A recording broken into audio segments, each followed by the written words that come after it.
I'm Tom.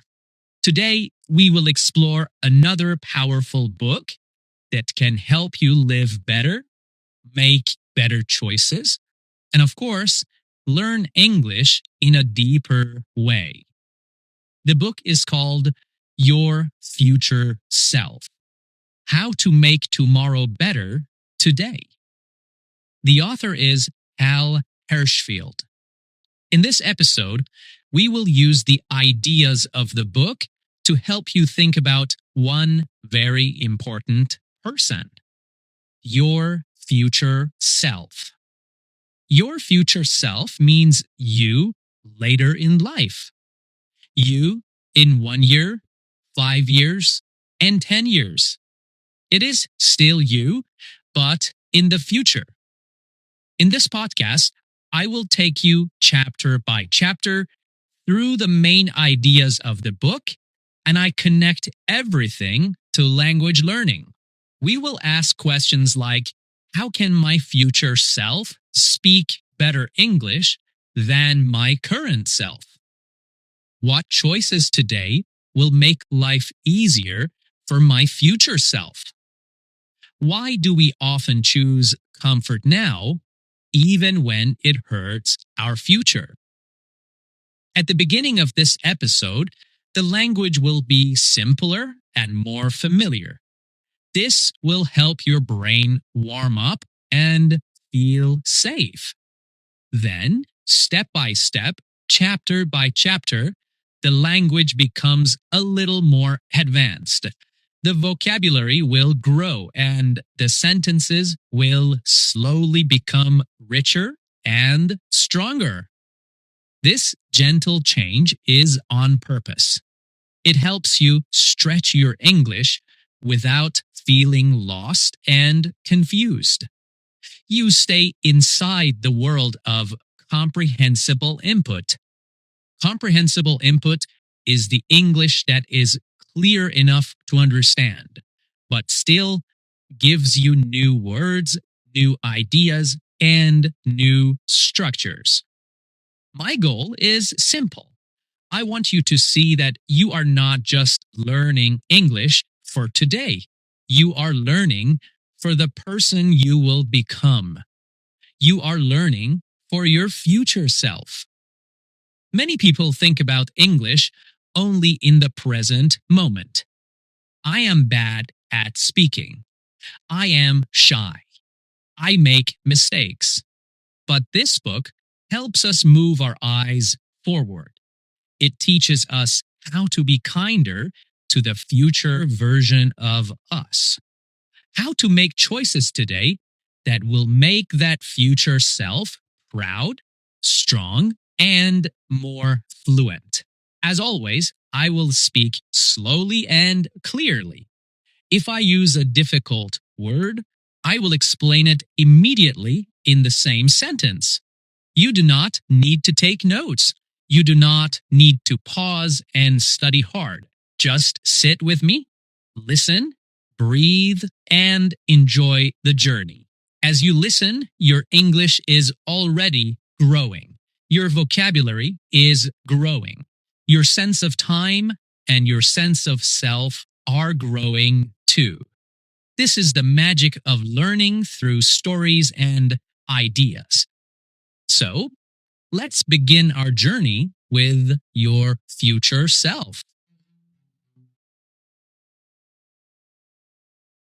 Chapter 1: Meeting Your Future Self.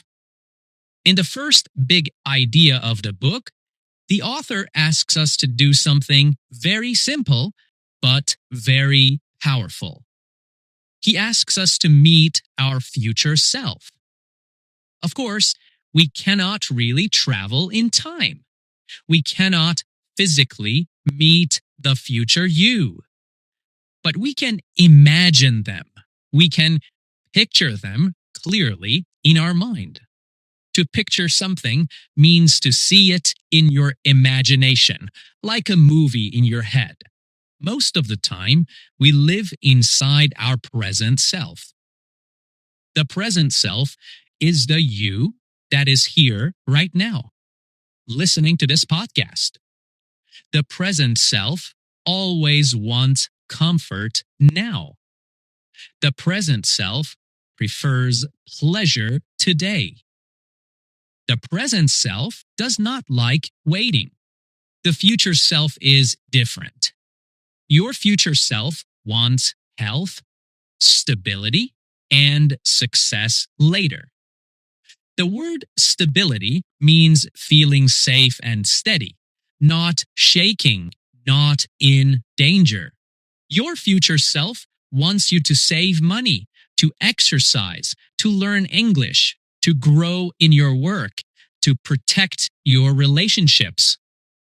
But often, the present self and the future self do not agree. For example, your present self may say, I just want to relax and watch a series in my own language. Your future self may say, please listen to 10 minutes of English so that in 2 years we can speak confidently. These two voices live inside us. Sometimes the present self wins, sometimes the future self wins. The author explains that for many people, the future self feels like a stranger. A stranger is a person you do not know. When your future self feels like a stranger, it is hard to care about them. You do not feel responsible for them.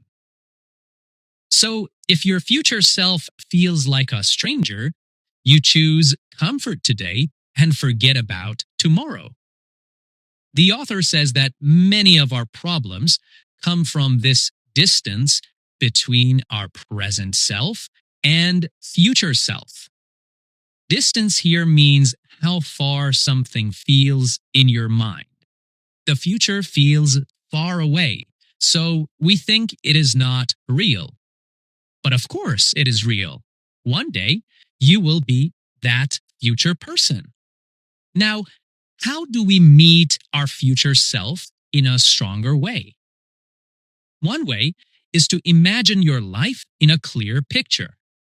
You can close your eyes and ask, if I continue like this for 5 years, who will I be? How will my English sound? What kind of work will I do? How will my body feel? Will I be proud of the choices I make now?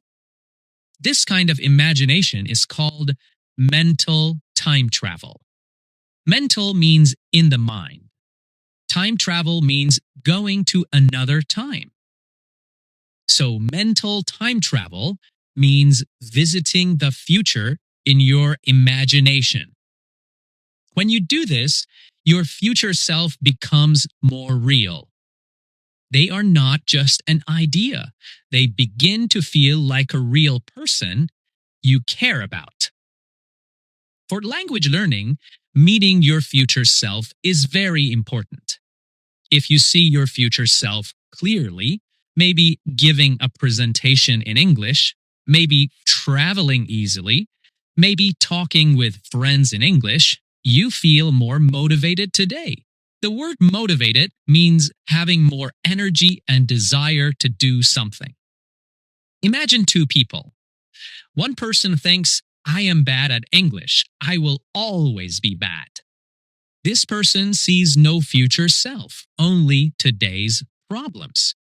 The other person thinks, I cannot speak well yet, but I can see myself in 2 years speaking calmly, making small mistakes, but communicating clearly. This person has met their future self. The future self gives them hope and direction. The word direction means knowing which way to go. The author's research shows that when people feel a stronger connection to their future self, they make better decisions today. They save more money. They take care of their health. They study more. They avoid dangerous habits. In the same way, if you feel close to your future English speaking self, you will make better language decisions. You will listen a little more. You will read a little more. You will practice a little more.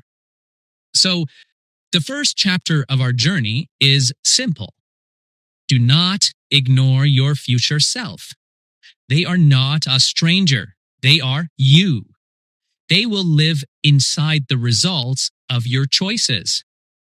Every minute you spend with English today is a small gift to your future self. In the next chapter, the author explains something very interesting. Your brain does not always see your future self as you. Many times, the brain treats the future you like another person, like a stranger.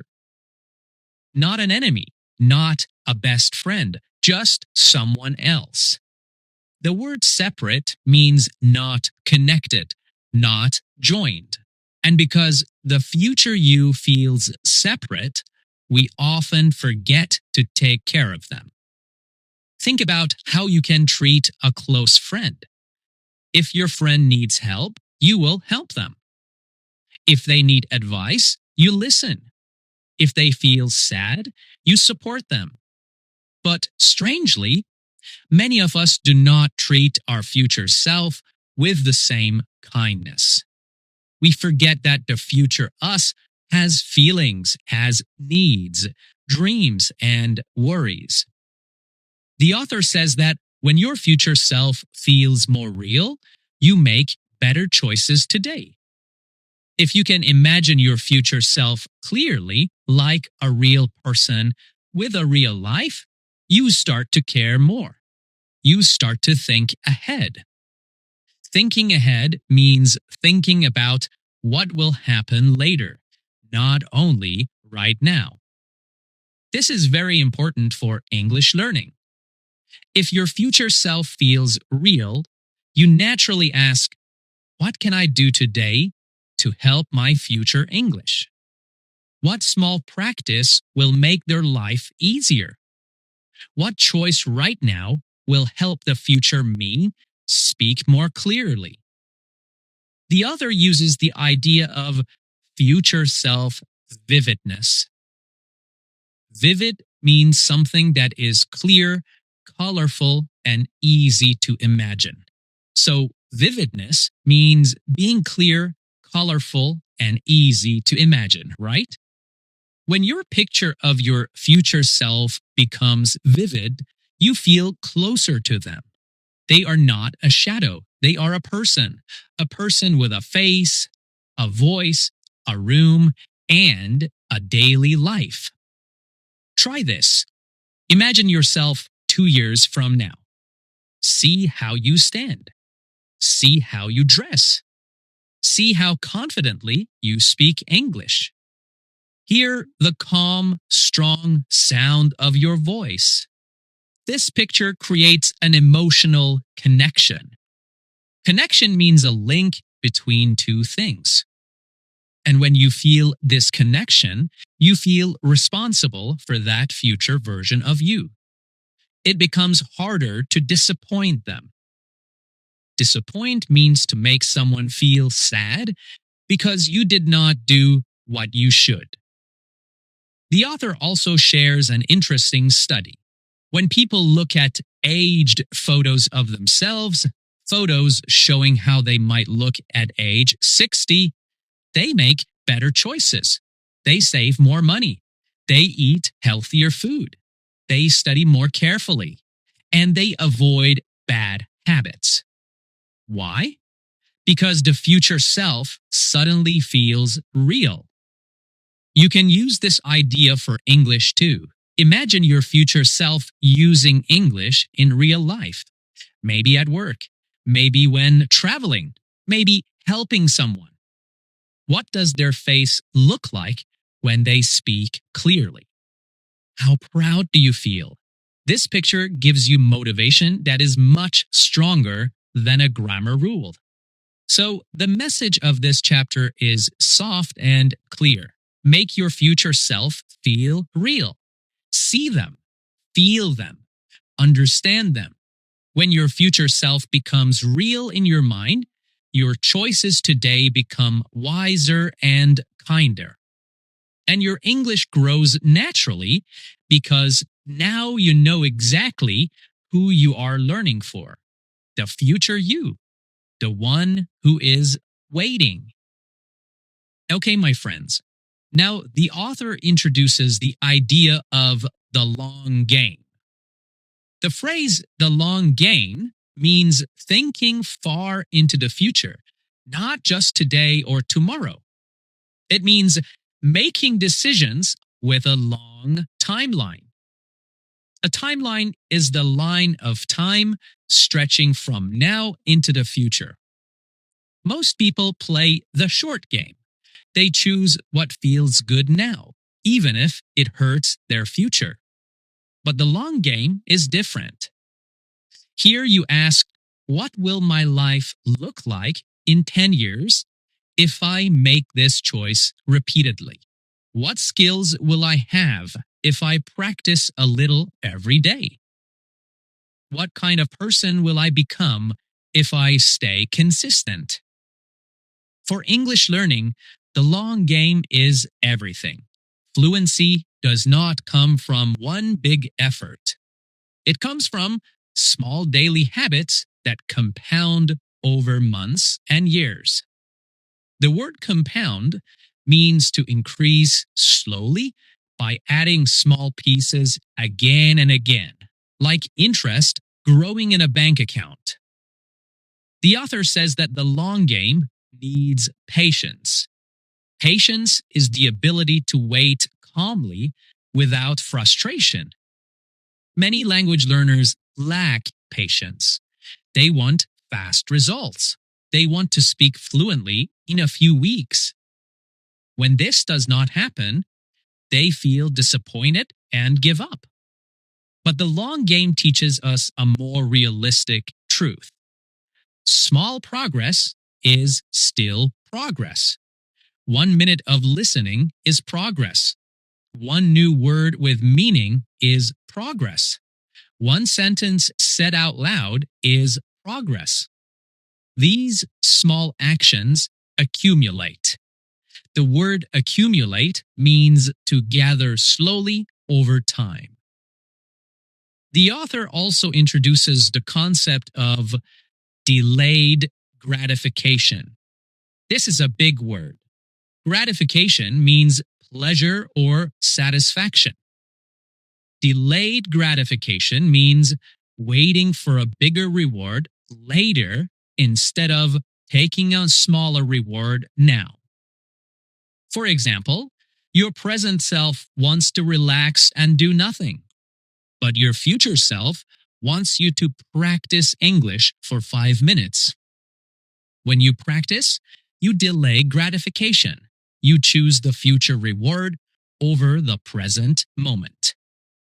English learners who understand the long game do not panic when they forget a word. They do not feel hopeless when progress is slow. They know that fluency is a long journey, so they keep going. Thinking long term also helps with emotional stability. When you see the big picture, small mistakes stop hurting you. If you misunderstand something today, it does not harm your long game. If you skip one day, it does not destroy your future self. The long game is flexible and wide. It gives you space to breathe. Okay, my friends, now we enter chapter 5 of your future self. So far, I have talked about how the today you and the future you sometimes feel like two different people. In this chapter, we learn how to connect them so they feel closer and more united. The author explains that many people feel a big distance between who they are now and who they want to be later. This distance is not about the body. It is about the mind. It is about how we think and how we feel. When this distance feels big, we lose motivation. We tell ourselves the future is far away It does not matter what I do today. But this is not true. Everything you do today shapes the life your future self will live. To help us fix this problem, the author talks about an idea called future self continuity. The word continuity means a smooth, connected line, something that does not break. Future self continuity means feeling that the you today and the you tomorrow are the same person on one long journey. When this feeling is strong, your choices today help your future. When this is weak, you choose easy comfort now and ignore tomorrow. So, how do we make this connection stronger? One simple way is visualization. Visualization means using your imagination, using your thoughts to see clear pictures in your mind. Imagine your future self in a real situation, at work, in a meeting, on a trip, or speaking English with confidence. When you imagine this clearly, your brain starts treating that future self like a real person who needs your help. Imagine this moment. You see your future self sitting in a room with people from different countries. Someone asks a question. Your future self answers calmly with clear English. They smile because they understand every word. Your future self feels proud and confident. When you imagine this clearly, you feel closer to that future version of you. And when you feel close to them, you naturally want to help them. Another simple way to build this connection is through small actions. Just think of small actions that show care. For example, listening to 2 minutes of English today is like saying to your future self, I am helping you. Reading one short paragraph is like sending a message to your future self, I'm building something better for you. These small actions matter. They are important. They create micro progress. Micro means very small. Micro progress means tiny steps that slowly bring the present you and future you closer together. Many learners think progress must be big and dramatic, but tiny steps are often better because they are easy to continue and they do not create stress. For example, repeating one English sentence every day for a month will help your memory more than studying grammar for 1 hour and then stopping. Small steps add up. So the author says that the strongest connection between present and future you is built with 3 simple things: imagination, kindness, and repeatable actions. Let's talk about kindness. This is also called compassion. It means being gentle. It means being gentle with your future self. Imagine your future self at the end of a long day. Your future self is tired. They need English to communicate. When you practice for even 1 minute today, you are helping them. You are giving them strength. Imagine your future self. Your future self needs English to communicate. When you practice for even 1 minute today, you are helping your future self. You are giving them strength. So the message of this chapter is simple and soft. Your future self is not far away. You can reach them through imagination. You can reach them through tiny steps and small daily acts of care. Every minute you spend with English today is a gift to the person you will soon become. Okay, my friends, now we have reached the end of our long journey through your future self. In this episode, The language began simpler and became more complex, just like your own journey. At first, things felt softer and easier. Then, the vocabulary grew, the ideas expanded. Thank you so much for staying with me through this long, thoughtful journey. Thank you for listening slowly and with an open heart. Thank you for choosing to grow. I'm Tom, and this is English Unleashed. I'm proud of you, truly proud. Keep listening and keep practicing. Your future self is smiling because of you. Bye for now.